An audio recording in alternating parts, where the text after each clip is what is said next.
Hello and welcome students. As your financial accounting paper is just going to held in 2 to 3 days, so I believe most of you मतलब आप में से बहुत से ऐसे बच्चे होंगे जिन्होंने अपनी कुछ रिवीजन स्टार्ट नहीं करी होगी, पढ़ना स्टार्ट नहीं किया होगा, या फिर बहुत से ऐसे बच्चे होंगे जिन्होंने पढ़ तो लिया होगा पर उनको कॉन्फिडेंस नहीं बिल्डअप हो रहा होगा कि 90 मार्क्स के पेपर के अंदर एटलीस्ट ऐसा हम क्या कर ले मिनिमम टाइम के अंदर कि हमारे 75 प्लस मार्क्स आ जाए। सो आज इसी वीडियो के अंदर मैं आपको एक ऐसी स्ट्रैटेजी बताने वाली हूँ जिसके अंदर आप सिर्फ 3 डेज के अंदर अगर आप अभी से भी अपनी पढ़ाई स्टार्ट करते हो आपके 75 प्लस मार्क्स गारंटीड आ जाएंगे। सो इस वीडियो के अंदर हम किन किन टॉपिक्स के बारे में बात करेंगे। सबसे पहले तो आपका टाइम टेबल डिस्कस करेंगे जो कि आपको फॉलो करना है फॉर नेक्स्ट 3 डेज। उसके बाद थियरी, आपको पता है अगेन थियरी एक बहुत अच्छी वेटेज रखता है आपके पेपर के अंदर। सो थियरी कैसे, कौन से क्वेश्चन है, कैसे करें ताकि हमारा थियरी भी साइड बाय साइड कंप्लीट हो जाए। अब क्या है, फाइनेंशियल अकाउंटिंग एक प्रैक्टिकल पेपर है। सो इस प्रैक्टिकल पेपर के अकॉर्डिंग थियरी पढ़ना बच्चों को रिलेटिवली काफी बोरिंग लगता है। अब क्या है, बुक के अंदर आप पेपर खोल के बैठ जाओ, अपनी शिवदास बुक है जिस भी बुक से आप पढ़ रहे हो उसको खोल के बैठ जाओ तो थोड़ी देर बाद आपको खुद का मन नहीं करेगा। So that time you need someone कि आपको कोई थ्योरी फटाफट रिकॉल करवा दे, बोलता चला जाए ताकि आपके माइंड के अंदर वो चीज फिट हो जाए। नेक्स्ट हम बात करेंगे इंपॉर्टेंट क्वेश्चंस की। इंपॉर्टेंट क्वेश्चंस, अब बच्चे ने सब कुछ पढ़ लिया, कॉम्प्रिहेंसिव स्टडी कर लिया, फिर कुछ भी नहीं पढ़ा, वो जब एक क्वेश्चंस के भरोसे है कि मेरे को प्रीवियस ईयर ट्रेंड के अकॉर्डिंग जो पास्ट में आ रहे हैं, जो रिपीटिशन से आ रहे हैं, ऐसे कुछ इंपॉर्टेंट क्वेश्चंस बता दो और ऐसे क्वेश्चंस बता दो जिसकी बहुत ज्यादा हाई प्रोबेबिलिटी है मेरे एग्जाम के अंदर टर्न अप होने की।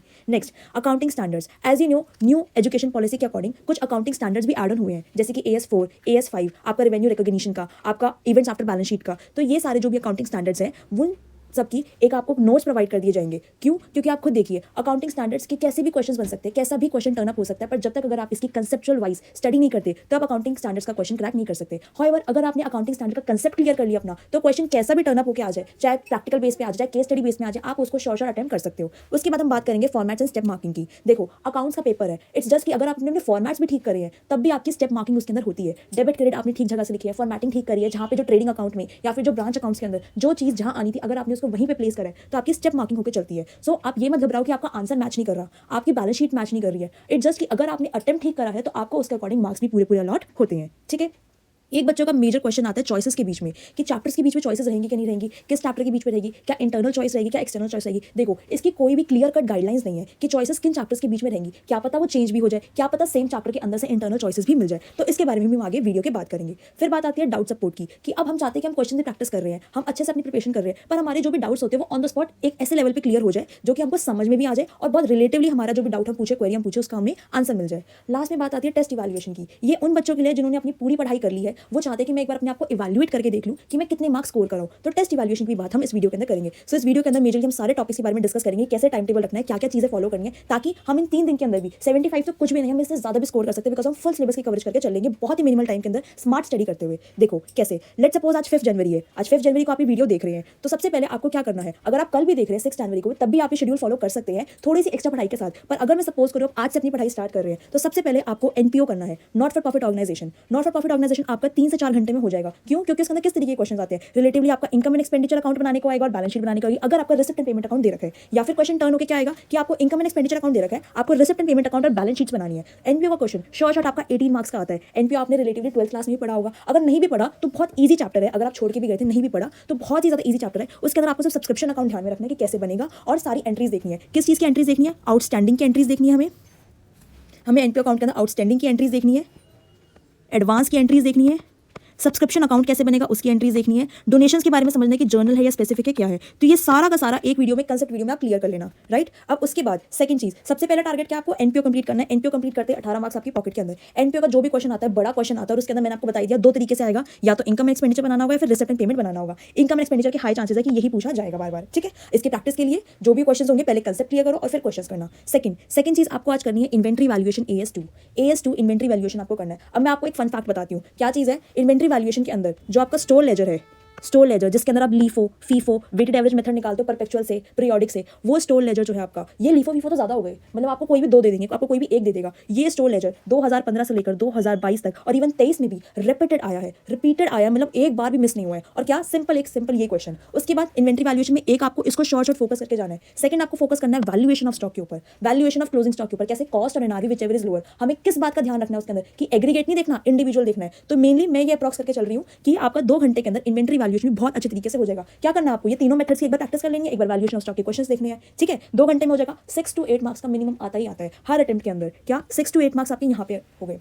उसके बाद हम बात करेंगे AS10 की, which is property plants and equipment. AS10 का प्रैक्टिकल पार्ट में आएगा आपका डेप्रिसिएशन। डेप्रिसिएशन आप क्लास 11th में पढ़ के आए हो। अब इसके अंदर क्या चेंजेस आए हैं? चेंजेस ये आए हैं कि आपको किस तरीके के क्वेश्चन पूछे जाएंगे। Change in method of depreciation कि SLM से WDV पे गए, WDV से SLM पे गए, या फिर एक और आपके क्वेश्चन पूछे जाते हैं जहाँ पे आप प्रोविजन फॉर डेप्रिसिएशन अकाउंट बनाते हो। आप डेप्रिसिएशन हर साल मशीनरी से चार्ज नहीं करते हो, वो सारा डेप्रिसिएशन एक एक्यूमुलेट करते रहते हो, एक प्रोविजन फॉर डेप्रिसिएशन अकाउंट के अंदर डालते हो। और एक तरीके का और क्वेश्चन आ सकता है रिवीजन इन वैल्यू का। रिवीजन इन वैल्यू का मतलब क्या है कि जो आपका अमाउंट थी डेप्रिसिएशन होने के बाद जो इन्वेंट्री बची 1 लाख की बची, आपने कहा कि नहीं अब वो 90 की बची, या फिर आपने कहा नहीं अब वो 150 की हो गई, तो रिवीजन वैल्यू के ऊपर कैसे चलेगा प्रोस्पेक्टिव बेसिस पे वो देखो। मैं अज्यूम करके चल रही हूं कि डेप्रिसिएशन भी आपका 2 से 3 घंटे में बहुत अच्छे तरीके से हो जाएगा। बहुत सारे क्वेश्चंस नहीं कर रहे हैं, कंसेप्ट वाइज क्वेश्चन करने हैं ताकि हमारा कंसेप्ट क्लियर हो जाए। पेपर के अंदर उस पैटर्न का क्वेश्चन आए तो हम शॉर्ट उसको अटेम्प्ट कर पाए। डेप्रिसिएशन आप देखो आपका हर अटेम्प्ट के अंदर 10 से 12 मार्क्स का आता है, तो डे 1 की एंडिंग पे आपने 34 to 40 मार्क्स अपने पॉकेट के अंदर कर लिए। कितने? 34 to 40 मार्क्स। आपका आधा पेपर तो यही खत्म हो गया। आप ये चीज देखो, आधे पेपर की तैयारी तो आपने एक ही दिन में कर ली। क्या? सिर्फ 3 टॉपिक करके, AS10, AS2 और नॉट फॉर प्रॉफिट ऑर्गेनाइजेशन। अब इसके लिए कि कैसे करें कैसे ना करें, अब मैं आपको एक चीज बताती हूँ।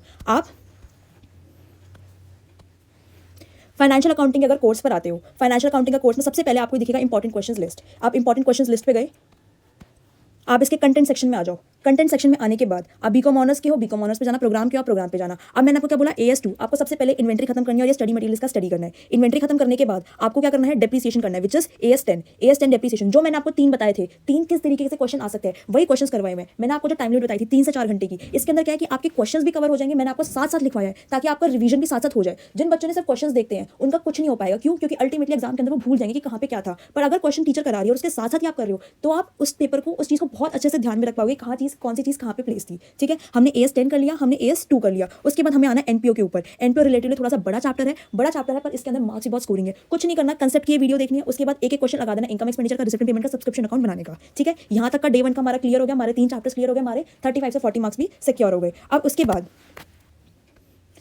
बाद आ जाओ, आपके 34 to 40 मार्क्स यहाँ पे सिक्योर हो गए। 6 जनवरी पे आ जाओ। 6 जनवरी को आपको सबसे पहले क्या करना है? Departmental accounts. डिपार्टमेंटल अकाउंट्स के अंदर भी बताती हूँ क्या करना है आपको। डिपार्टमेंटल अकाउंट्स के अंदर सबसे पहले आपको करना है IDT, इंटर डिपार्टमेंट ट्रांसफर के क्वेश्चन। इंटर डिपार्टमेंट, एक डिपार्टमेंट दूसरे डिपार्टमेंट को सामान भेज रहा है, इंटर डिपार्टमेंट ट्रांसफर। उसके बाद आपको क्वेश्चन करना है कंटेंट रेशो का। याद है, मान लो आपको ग्रॉस प्रॉफिट नहीं दे रखा, या फिर जो इंटर डिपार्टमेंट ट्रांसफर के लिए आपको कंटेंट रेशो फाइंड करते थे। बहुत सारे क्वेश्चन में नहीं थे, पर रिलेटिवली प्रीवियस ट्रेंड के हिसाब से ये क्वेश्चन भी आपसे पूछे जा रहे हैं कंटेंट रेशो निकालने के। वो क्वेश्चन मैंने करवा रखा है। एक बहुत सिंपल इजी क्वेश्चन, मान लो अगर आपका लग बहुत ही अच्छा है तो यू विल फाइंड एक क्वेश्चन एक्सपेंस एलोकेशन का, जो बहुत सारे एक्सपेंसेस थे, रेंट था, लेबर था, कोई जो बहुत सारे सैलरी, वेजेस, डेप्रिसिएशन, जितने सारे लाइटिंग के खर्चे थे वो एलोकेट करते थे, कितना किसी ने यूज किया है उसके पैरामीटर के हिसाब से। तो हम एक्सपेंस एलोकेशन बहुत इजी, बहुत सिंपल क्वेश्चन है, वो भी देख सकते हैं। और लास्ट एक आता है stock reserve, opening stock reserve और क्लोजिंग स्टॉक रिजर्व निकालने वाला। Opening stock reserve OSR, closing stock reserve CSR, और फिर हमारे opening stock reserve, closing stock reserve निकालने का क्वेश्चन। मैं एज्यूम करती हूँ डिपार्टमेंटल आपका 3 से 4 घंटे में बहुत आराम से हो जाएगा और 18 मार्क्स आपके वहीं सिक्योर हो जाएंगे डिपार्टमेंट।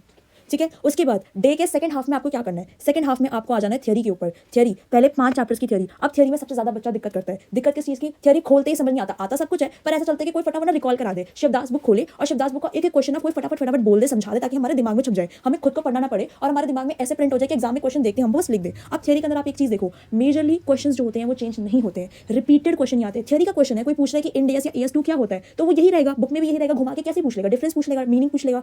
तो थ्योरी का क्वेश्चन रिलेटिवली चेंज नहीं होता है, थ्योरी का question as it is same रहता है। और मैंने सिर्फ 4 घंटे के अंदर पूरी की पूरी थ्योरी करवा रखी है। अगर आप सिर्फ वो 4 घंटे की वीडियो सुन लोगे ना, सुनने से ही आपकी पूरी थ्योरी, और 4 घंटे की अगर आप इसको 1.25 2x पे भी देखोगे, आप इसको रिलेटिवली टाइम इसका कम कर लोगे। टाइम करने से आप इसको जल्दी भी कर सकते हो, तो वो आपके ऊपर है कि आप उसको कितनी जल्दी कंप्लीट करो। और एक मैं आपको फन फैक्ट बताती हूँ, थ्योरी कंप्लीट करने से आपके 18 से 30 मार्क्स कवर हो जाते हैं। 18 से 30 मार्क्स कैसे? बिकॉज थ्योरी के अंदर ना AS की थ्योरी भी आती है। थ्योरी के अंदर जो अकाउंटिंग स्टैंडर्ड्स के नोट्स आप पढ़ोगे ना, वो भी आ जाएंगे। नोट्स पढ़ने से आप उसका भी क्वेश्चन अटेम्प्ट कर सकते हो। मिनिमल फर्स्ट क्वेश्चन जो होता है ट्रू एंड फॉल्स का, वो 18 मार्क्स का तो कवर हो गई। अपर साइड पे थ्योरी 30 नंबर की भी आ जाती है। जो प्रैक्टिकल क्वेश्चन है ना, उसके नीचे पार्ट B, पार्ट C करके पूछ लेते हैं कि पीरियोडिक और परपेचुअल में डिफरेंस क्या है, ऑपरेटिंग या फाइनेंस लीज में डिफरेंस क्या है। अब मैं आपको एक चीज बताती हूँ, वो जो आपने इंपॉर्टेंट क्वेश्चन PDF देखी थी ना, उस इंपॉर्टेंट क्वेश्चन PDF के अंदर पास्ट प्रीवियस ईयर मतलब 2015 से लेकर 2023 तक जितने भी ट्रू एंड फॉल्स के क्वेश्चन आए थे वो सारे दे रखे हैं। ट्रू एंड फॉल्स के क्वेश्चन जितने भी आए थे सारे दे रखे हैं। और उसके अंदर एक फन फैक्ट क्या है कि जो भी आपके कैपिटल एक्सपेंडिचर, रेवेन्यू एक्सपेंडिचर वाले क्वेश्चन थे ना, वो रिपीटेड आए हैं। और ऐसे बहुत सारे क्वेश्चन हैं जो बहुत बार रिपीटेड आए हैं। मैंने वही मार्क कर रखे प्रीवियस ईयर के अंदर कि कौन से प्रीवियस ईयर में और कितने ज्यादा रिपीट आए हुए हैं। ठीक है, तो वो आपको हाईलाइट कर रखे, वो आप वहां से देख लेना। सेकंड चीज, जो थ्योरी के बाद आप आओगे,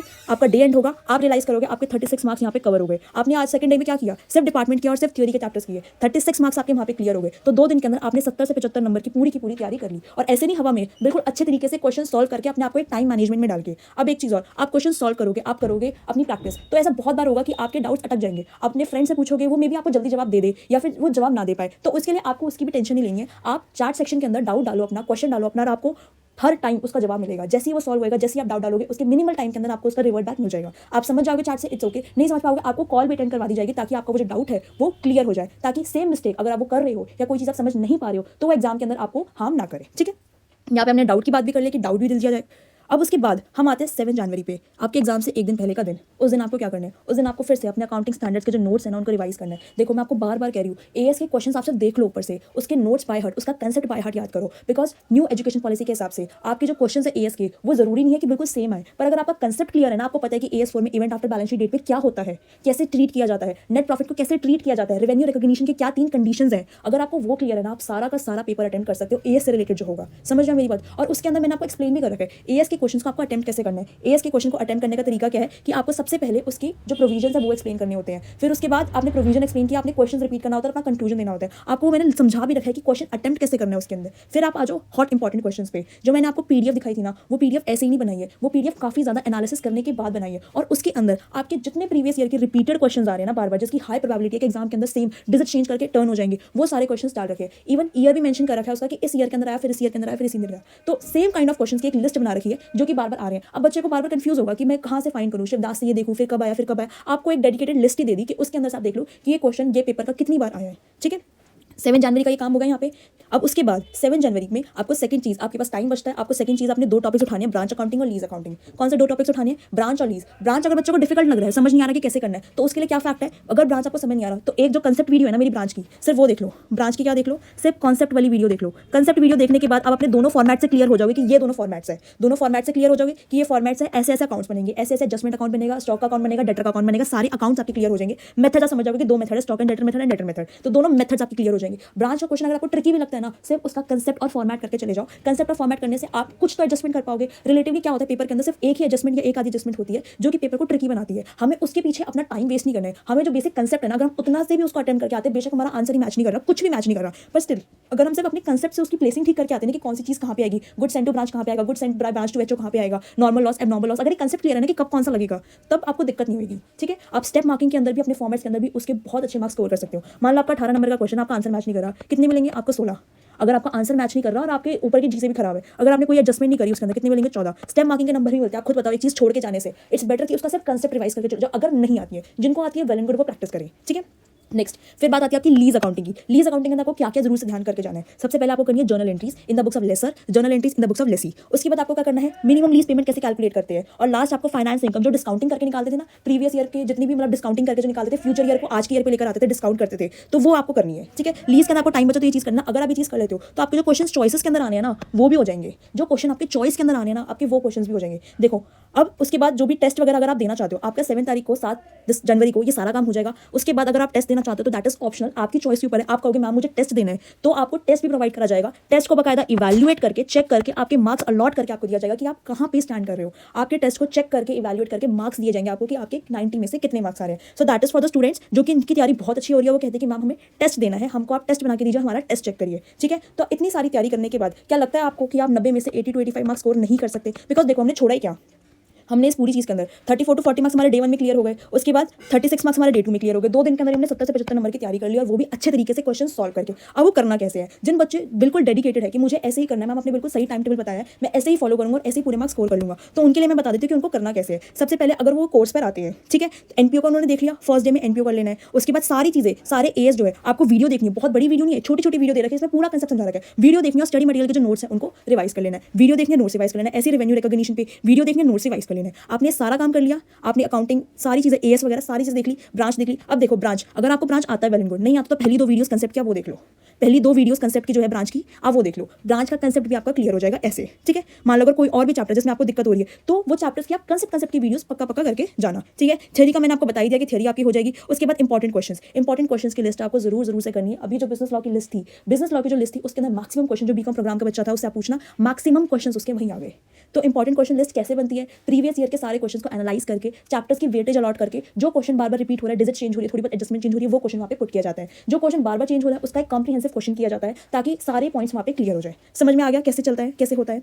अब आ जाओ कुछ इंपॉर्टेंट चीज़ें जो आपको ध्यान में रखनी है। इंपॉर्टेंट चीज़ें क्या है? सबसे पहले देखो, पेपर बहुत आसान आएगा, कोई हार्ड एंड फास्ट इतनी दिक्कत नहीं है कि पेपर बहुत मुश्किल होगा, हमसे नहीं हो रहा। अगर आपका कॉन्फिडेंस अभी भी रीगेन नहीं हो पाया है, आपने इतनी बहुत छुट्टियां मिली थी इस पेपर के लिए, राइट, और अगर फिर भी लगता है कि कॉन्फिडेंस उतना नहीं आ पा रहा है, हम प्रैक्टिस तो रोज कर रहे हैं, तैयारी तो रोज कर रहे हैं, पर उतना अच्छा आउटपुट नहीं निकल के आ रहा है, अभी भी डर लग रहा है कि पेपर में क्या आएगा, तो टेंशन मतलब पेपर बहुत ईजी आएगा। कोई भी दिक्कत है, कुछ भी गाइडेंस है, डाउट है, कुछ भी चाहिए, आप चैट सेक्शन में जाना, आपको उसका जवाब मिल जाएगा। ठीक है, कोर्स आप लेके चैट सेक्शन में जाना, आपको उसका जवाब मिल जाएगा। सेकंड चीज़, प्रॉपर फॉर्मेटिंग का ध्यान रखना, प्रॉपर फॉर्मेट्स का ध्यान रखना, डेबिट लगाना, क्रेडिट लगाना, पर्टिकुलर्स लिखना, अमाउंट लिखना बहुत नेसेसरी है। ये मत लिख देना वहाँ पे पापा पर्टिकुलर्स अमाउंट ऐसे करके मत बना देना उसको, मार्क्स कटते हैं। मैं आपको वो पैरामीटर बता रही हूँ जहाँ पे मार्क्स आपके हाथ में है, पर आप जानबूझ के उसको खोकर आते हो। एग्जाम में कुछ नहीं देखे, इसको देख के आपने एक नंबर आधा नंबर ऐसे काट लेगा, वहाँ पे आपने करा सब कुछ, गलती कुछ नहीं करी, पर आते हुए आपने अपने मार्क्स खो दिए। तो हमें वो चीज़ों का हमेशा ध्यान रखना है। और लास्ट चीज़, depreciation, opening stock, closing stock ऐसे नहीं लिखना है। ऐसे क्या शॉर्ट फॉर्म्स में आपको बिल्कुल भी नहीं लिखना है। अच्छा, जो क्वेश्चन है वहाँ पे एजम्पशंस लिखना जरूरी है। अगर आपको लगता है ऐसे भी हो सकता है, अपनी एजम्पशन लिख दो नोट के अंदर और वैसे कर दो क्वेश्चन, कोई दिक्कत नहीं है। मेन चीज़, सारी वर्किंग आई नो कैलकुलेटर पे आप करोगे, पर कैलकुलेटर पे करके मत दिखाना, वर्किंग नोट्स बनाना उसके। मान लो अगर ब्रांच का क्वेश्चन है, ब्रांच के डेटर अकाउंट बनाना है, वर्किंग नोट बनाना। डेप्रिसिएशन की कैलकुलेशन कर रहे हो, प्रॉफिट एंड लॉस निकालना है, तो वर्किंग उसकी दिखाना, कैलकुलेटर पे मत करना। वर्किंग के आधे नंबर होते हैं। मान लो क्वेश्चन 18 नंबर का है, तो वर्किंग के ही आपके 9 नंबर होते हैं। आप मानो मेरी बात को, ठीक है। एक चीज़ और, कुछ भी क्वेश्चन पेपर में मत लिखना। यूनिवर्सिटी का पेपर है, यूनिवर्सिटी के पेपर के अंदर कुछ नहीं पता होता किस कॉलेज का। अब पता क्या होता है, बच्चे क्वेश्चन पेपर पे टिक टिक टिक मार देते हैं, इतनी में उनका पेपर छीन लेते हैं। तो यूनिवर्सिटी के पेपर के अंदर प्लीज़ इस बात का ध्यान रखना, क्वेश्चन पेपर पे कुछ भी मत लिखना। एग्जाम के दौरान हाइड्रेटेड रहना, ताकि आप अपनी पूरी एनर्जी के साथ अपना पेपर बहुत अच्छा कर पाओ। मेन प्रॉब्लम कहाँ आती है बच्चों को कि वो टाइम को अकॉर्डिंगली मैनेज नहीं कर पाते हैं। अब आप एक चीज़ देखो, आपको 180 मिनट मिलते हैं, दैट इज 3 घंटे मिलते हैं आपको 90 नंबर का पेपर अटेम्प्ट करने के लिए, विच मीन्स अकॉर्डिंगली आपको 18 मार्क्स के क्वेश्चन के लिए 36 मिनट मिलते हैं। तो आप ये चीज़ अपने दिमाग में हमेशा सेट करके चलना कि मेरे को 1 मार्क अचीव करने के लिए मेरे पास सिर्फ 2 मिनट्स है। मतलब अगर 18 नंबर का क्वेश्चन तो 36 मिनट ही मेरे को उसको देने के लिए। अगर आप उससे ज़्यादा टाइम उसको दे रहे हो, तो इट मीन्स आपका जो टाइम आप किसी और क्वेश्चन में देने वाले थे ना, वो अब किल हो रहा है, वो अब खत्म हो रहा है। एट लास्ट आपको रिवीजन के लिए टाइम भी चाहिए, आपको हर चीज़ के लिए टाइम चाहिए, तो टाइम को अकॉर्डिंगली मैनेज करना। अब बच्चे क्या होते हैं, धीरे धीरे लगे रहते हैं और उनका ये क्वेश्चन आता है कि मैं पहले थियरी करूँ, मैं पहले प्रैक्टिकल करूँ। It is up to you, आपको ज़्यादा अच्छे से क्या आता है, आपने ज़्यादा अच्छे से क्या पढ़ा, आपके माइंड में क्या रिटेन है। सेकंड चीज़, आपने जो क्वेश्चन अभी आ रहा है थियरी का या जो भी प्रैक्टिकल का आ रहा है, क्या वो आपको बहुत अच्छे से आता है। अगर आता है, गो फॉर दैट। थियरी आती है थियरी करो, प्रैक्टिकल आता है प्रैक्टिकल करो, कुछ भी करो, पर ये चीज़ हमेशा अपने ध्यान में रखना कि 1 नंबर के लिए सिर्फ 2 मिनट है, 1 नंबर के लिए 2 मिनट है। 18 नंबर का क्वेश्चन तो सिर्फ 36 ही मिनट है मेरे पास, उससे ज़्यादा नहीं होना, उससे कम में मेरे को उसको कंप्लीट करना है। अगर उससे ज़्यादा लग रहा है ना, लीव इट। क्योंकि मैं आपको एक चीज़ बताती हूँ, 4 क्वेश्चन बहुत बढ़िया करने से बेटर है आप 6 क्वेश्चन नॉर्मल करो, या फिर 4 क्वेश्चन आपने बहुत अच्छे करे। कितना आएगा? 18। मान लो अगर एक क्वेश्चन 20 नंबर का भी है, 4 क्वेश्चन आपने बहुत अच्छे करे, आपके कितने नंबर आए? 80।